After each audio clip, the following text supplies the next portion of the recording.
नमस्कार मित्रों, मैं गोरखपुर जनपद से गोला तहसील के अंतर्गत गोला ब्लॉक में ही मैं मौजूद हूँ।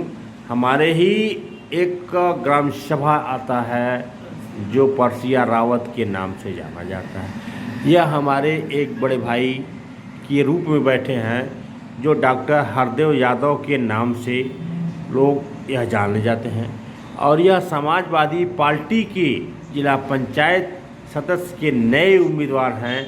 और यह लोगों को कितनी अच्छी इनकी भरोसा लोगों पर पहुंच रहा है, लोगों का भरोसा इन पर कितना बढ़िया मिल रहा है, इनकी पार्टी तत्पर इन पर कितना तैयार है, यह स्वतः बताएंगे। राकेश दुबे के द्वारा हमारी इनकी बात हो रही कि अच्छे अच्छे यहाँ समाज सेविक दिखते हैं, अच्छे अच्छे नेता दिखते हैं, लेकिन कुछ कागजी नेता तो बड़े अच्छे हैं, कुछ बोल ठोल के नेता बड़े अच्छे हैं, लेकिन ग्रामीण अंचल को जो ग्रामीणों को चाहिए वह कहीं कहीं नहीं हो पाता है।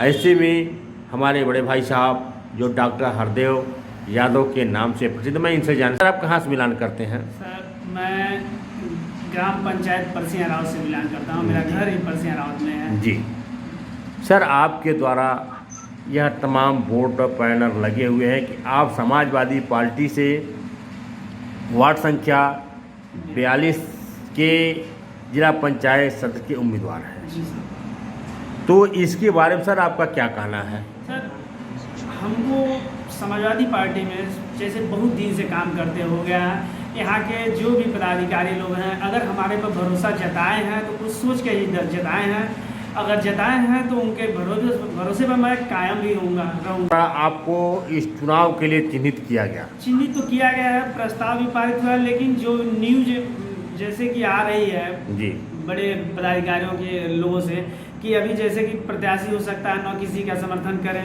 अगर समर्थन करेगी तो यहाँ के पदाधिकारी लोग हमारा समर्थन करेंगे। जी जी। ग्रामीण अंचल में जब आप भ्रमण करते हैं, आपकी एक चुनावी रैली भी चली है, तो उसमें क्या आपके साथ सारे अधिकारी रहे? हाँ, हमारे साथ सारे पदाधिकारी लोग मौजूद रहे, हमारे जिला अध्यक्ष जी, विधानसभा अध्यक्ष जी और जो भी पदाधिकारी मानो आपके समाजवादी पार्टी के समस्त अधिकारी और कर्मचारी जो भी आपका पदाधिकारी जो मौजूद रहे। मौजूद रहे।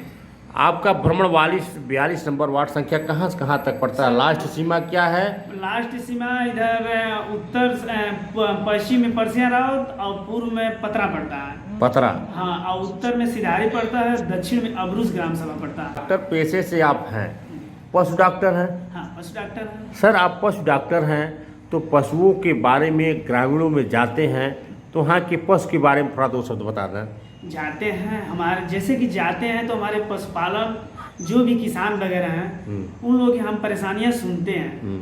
अगर कोई जानवर बीमार है, किसान परेशान है, तो हम अपने हिसाब से उसकी दवा भी कर देते हैं, जो भी उनकी परेशानी है मैक्सिमम दूर करने की कोशिश करते हैं। जी सर, आज जो ग्रामीण अंचल पर आप लोगों का आशीर्वाद लेने का जो काम कर रहे हैं कि समस्त ग्रामवासियों का वोट जिला पंचायत वोट पर ही निर्भर होते हैं, तो उनको क्या आश्वासन अपने तरफ से दे रहे हैं कि अगर आप संजोग से जिला पंचायत सदस्य अगर हो जाएंगे तो उन लोगों को क्या आप कार्यप्रणाली की योजना क्या क्या बताएं, क्या लाभ मिलेगा उनको? पहले तो मैं बस उन लोगों से यही कह रहा हूँ, अब तक जो भी जिला पंचायत किसी भी पार्टी से कोई भी उम्मीदवार जीता है उन लोगों से कभी मुलाकात नहीं हुई है, लेकिन हमारा पैसा ही ऐसा है, हम जीत जाएंगे या हार जाएंगे उन लोगों से मुलाकात हरदम करेंगे। इसी भरोसे को लेकर के वो लोग हमारे पर भरोसा जता रहे हैं कि अगर हम जीते या हारे उन लोगों के बीच में रहेंगे। तो जो प्रत्याशी मौके से जिला पंचायत लड़ने के उम्मीद वार्ड संख्या 42 से चल रहे हैं, यह कितनी एक सहानुभूति, इनमें एक उमंग जज्बा है जो उमड़ करके चल रहा है, और ये बता रहे हैं सर जब आप अगर तत्पर आए तो ग्रामीणों को क्या आश्वासन आपके द्वारा मिल रहा है? एकदम यही आश्वासन मिल रहा है कि जो भी उनकी मान लीजिए हम देख रहे हैं ना, बहुत जो हमारे वार्ड नंबर ऐसे ग्राम सभाएं हैं जहाँ पर अभी खड़ंजा ऐसे रोड है जहाँ खड़ंजा नहीं हुआ। सबसे पहले तो हम वहाँ आरसीसी या खड़ंजा जो भी हमको वहाँ से मिलेगा जिले से करवाने का काम करेंगे। उसके बाद अभी तक जिनका आवास छूट गया हुआ किसी न किसी कारण से, कोशिश करेंगे कि उनका आवास मिल जाए। और सबसे बड़ी बात है जो बुजुर्ग लोग हैं मैं उन लोगों को एकदम विश्वास दिलाता हूँ, वार्ड नंबर 42 का किसी भी बुजुर्ग ऐसा नहीं रहे जिसको हम पेंशन नहीं दिलाएंगे। ये कर रहा हूँ कि बस यही हमारा आपसे यही रिक्वेस्ट है कि आपके चैनल के माध्यम से हर बुजुर्गों के पास जरूर पहुंच जाए कि अगर मैं जिला पंचायत जीत गया तो शायद कोई ऐसा बुजुर्ग वार्ड नंबर 42 के 9 बचे जिनको हम पेंशन न करवा दें, यानी कि पेंशन भी करवाने का काम आप करें, क्योंकि ऐसे ऐसे हमारे यहाँ हादसे हो जाते हैं वार्ड नंबर 42 में, जिनके परिवार में एक ही लोग हैं, उनके आजीविका के साधन एक ही लोग हैं, दुर्घटना हो जाती है, एक्सपायर हो जाते हैं, वो लोग हो जाते हैं, जब विधवा हो जाती है वो लोग 1-1 रुपये के लिए मोहताज हो जाती है। इसलिए सबसे पहले तो मैं विधवा पेंशन के लिए ये करूँगा काम, यानी कि विधवा पेंशन के लिए और वृद्धा पेंशन ये तत्पर तैयार रहेंगे आप? एकदम तैयार रहेंगे। या पब्लिक को आप वादा कर रहे हैं? एकदम वादा कर रहे हैं, और कर ही नहीं रहे हैं, करेंगे भी, कर भी रहे हैं। हाँ। ग्रामीणों से यह पता चला है कि आप कुछ लोगों का फार्म फिलअप करवा करके समाज कल्याण में आप भिजवा भी दिए हैं। जी भिजवा दिए हैं। उसमें कुछ लोगों का आ गया है, कुछ लोगों का आया भी नहीं है। हाँ, इसमें ग्रामीणों जैसे कि हम अगर 100 फार्म अप्लाई किए हैं वृद्धा और विधवा पेंशन के लिए, तो उसमें अभी 40% समझ लिए पेंशन आ भी रही है। मतलब 40% चाहे 50% समथिंग मान लीजिए कि आ गया आ है, गया है। वह बात उस पर भी तत्पर आप तैयार हैं कि वह भी किसी कारणों से अगर रुका हुआ है तो अभी लाने का प्रयास कर रहे हैं। प्रयास कर रहे हैं। आगामी सर जो ग्राम सभा में तमाम जगह बरसात के सीजन है, बरसात में जल जमा हो जाते हैं, हर जगह हर लोगों का एक एप्लीकेशन हर तहसील दिवस पर थाना दिवस पड़ता है, कहीं न कहीं नाली की समस्या होती है, पुलिया की समस्या होती है। सर उस पर अगर आप इस पर मान लीजिए तत्पर अपने पद पर तैनात होते हैं तो इसका निस्तारण कैसे करेंगे? देखिए, इसके लिए मैं पहले बार तो हमारा पेशा पशुपालन विभाग है।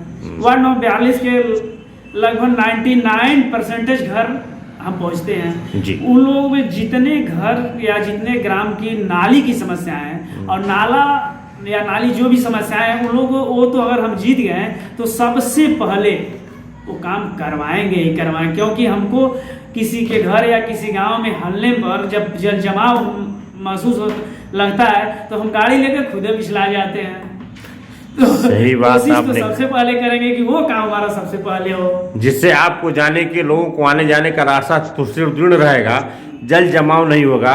तो जो इस समय तमाम प्रकार की जो समस्या आती है, जैसे डेंगू बीमारी है, डेंगू मच्छर हैं, तमाम मलेरिया इन्फ्लुएंजा भी हैं, तो इस तरह की अगर जल जमाव नहीं होगा तो गलत मच्छर पैदा नहीं होंगे, जिससे यह डेंगू मलेरिया तमाम बीमारी भी उत्पन्न नहीं होगी। इससे लोगों का बचाव होगा, एकदम होगा, यही होगा। सर और कुछ हमारे चैनल के माध्यम में अपने समस्त ग्रामवासियों को क्या संदेश देना चाहते हैं? समस्त ग्रामवासियों से यही कह रहा हूँ, जो भी अब तक जितने भी नेता विधायक मंत्री सांसद जितने भी लोगों को देख वोट दिए हैं, आज तक एक बार केवल हमारे पर विश्वास जताकर देख लीजिए। हम आप लोगों के बीच में 24 घंटे अवेलेबल रहेंगे। अगर जीत गए तो हमारे खून का एक एक बूंद आप लोगों का एहसान रहेगा। इसी के साथ